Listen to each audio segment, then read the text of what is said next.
আবু সাঈদের প্রসারিত দুই হাত যেন এক অলঙ্ঘনীয় পর্বত।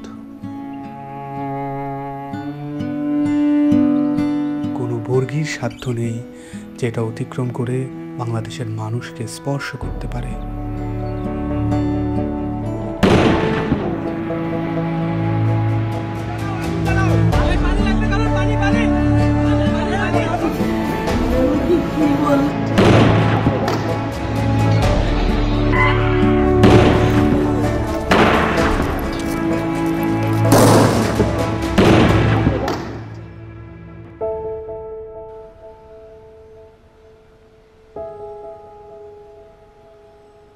জুলাইয়ের পর থেকে বাবা প্রতিদিনই রাস্তার আশেপাশে হাঁটাহাঁটি করেন। কখনো আবার নির্বাক দাঁড়িয়ে থাকেন। উনি সামনের দিকে তাকিয়ে থাকেন, কিন্তু আসলে কোনো দিকেই তাকান না।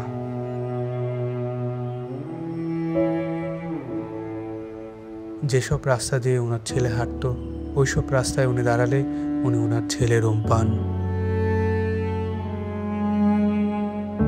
আমার ছেলে মৃত্যু অবস্থায় যখন দাফন দিতে নিয়ে যাবে, এর আগে যখন দেখছি যে হাসতেছে, সে হাসতেছে, হাসি মুখ অবস্থা।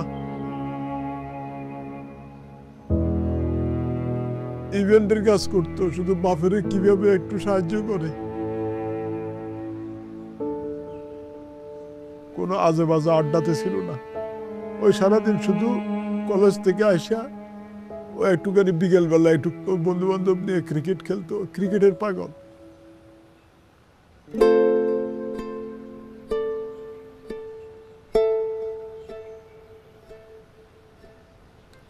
যে আমার পায়ের পাতা আছে এরকম একটা অনুভূতি হতো, কিন্তু আমি যখন হাত দিতাম তখন থেকে আমার পায়ের পাতা নেই, এরকম একটা প্রচুর অনুভূতি হতো। আমি অনেক কান্না করতাম। এই ব্যথার চেয়ে আমার ওই অনুভূতিগুলো আমার বেশি হতো, যে আমার পা আছে, আমি যখন হাত দিই তখন থেকে আমার পা নাই।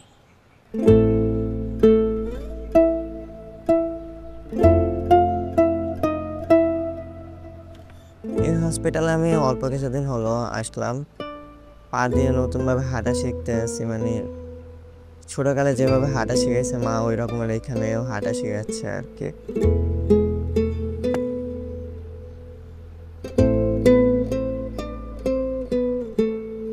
একটি প্রতিবন্ধী কিশোর, 7 বছরের বাচ্চা, ল্যাংড়া মানুষ যদি সংগ্রামে নামতে পারে, তাহলে আমি কেন বসে থাকবো ঘরে?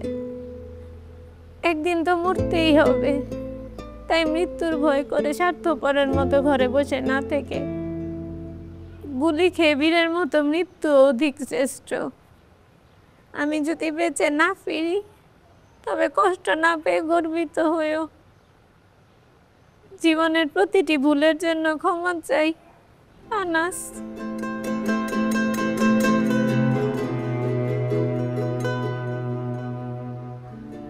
আমার সন্তানের বুকে গুলি লাগছে, আর তৃতীয়টা হয়েছে আমার কলিজায়।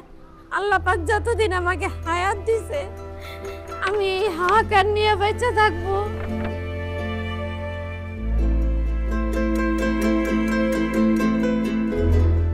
প্রিয় বাবা আসলে আমাদের একটা কিছু না, কিন্তু চকলেট নিয়ে আসছে। প্রিয় বাবা নাই বাড়িতে, তখন বাইরে গেছে আর পুলিশ এসে ওকে ঘুড়ি মেরে দিয়েছে। I miss you, প্রিয় বাবা।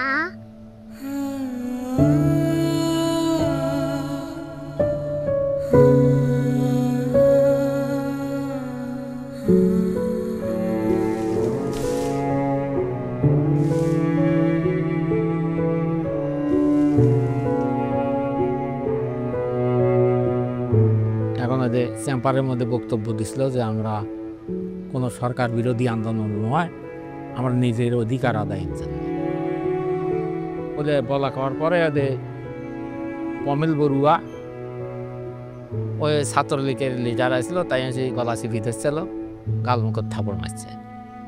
এখন ওই জন্যই ওর জেদ ধরে শহীদ হলো কি এখন ওটার ব্যাখ্যাটা আর আমি জানি না।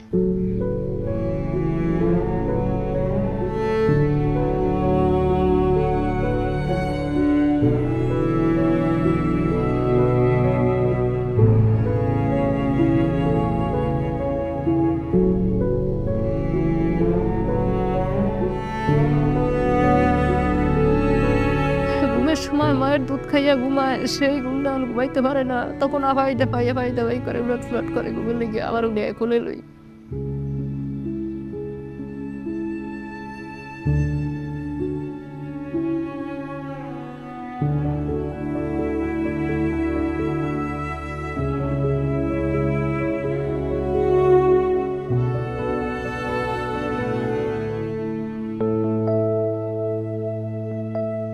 এখানে এসে যখন দেখি যে এখানে সবসময় ভাইয়া পড়াশোনা করতো, এই বিছানাতে থাকতো, এখন যখন দেখি ও নাই তখন একটা শূন্যতা কাজ করে মনের মধ্যে।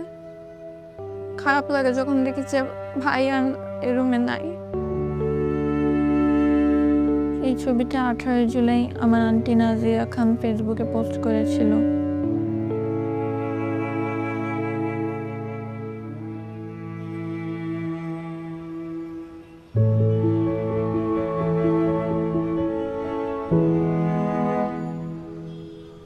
আজ কতদিন হলে আমার ছেলে আমার মা কয়, আমার মাও কয় না, আমার বুক হয় না, কয় না আমার বাপ বেড়ে দে। আমার সন্তানটা যারা যেভাবে মারছে আল্লাহ তাদের বিচার করুক। আমি সরকারের কাছেও বিচার চাই, জনগণের কাছেও বিচার চাই।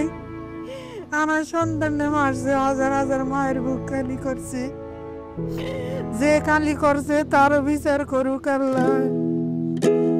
কতটা তুমি হারালে বন্ধু, কেঁদেছে অন্তর, জানো না তুমি হারাবার ব্যথা, জানে পলাশির প্রান্ত। হারিয়ে গেছে যেখানে মায়ের সোনার নলুকখানি, গোলা ভরা ক্ষেতের ফসল, সাজানো ফুলদানি। এ হারানোর বেদনা তুমি রেখো অন্তরে, দেখবে তোমার দুঃখ লুকাবে পলাশির প্রান্তরে। বাংলাদেশের বুকের ওপর চেপে বসা 36 দিনের এই ভারই আমরা নিতে পারছি না। একবার ভাবি চলেন 16 বছরে কত বড় ভার হয়ে এটা আমাদের বুকের ওপর বসেছিল। এই ভারই আমাদের শক্তি দিক সংস্কার করে নতুন বাংলাদেশ গড়ার।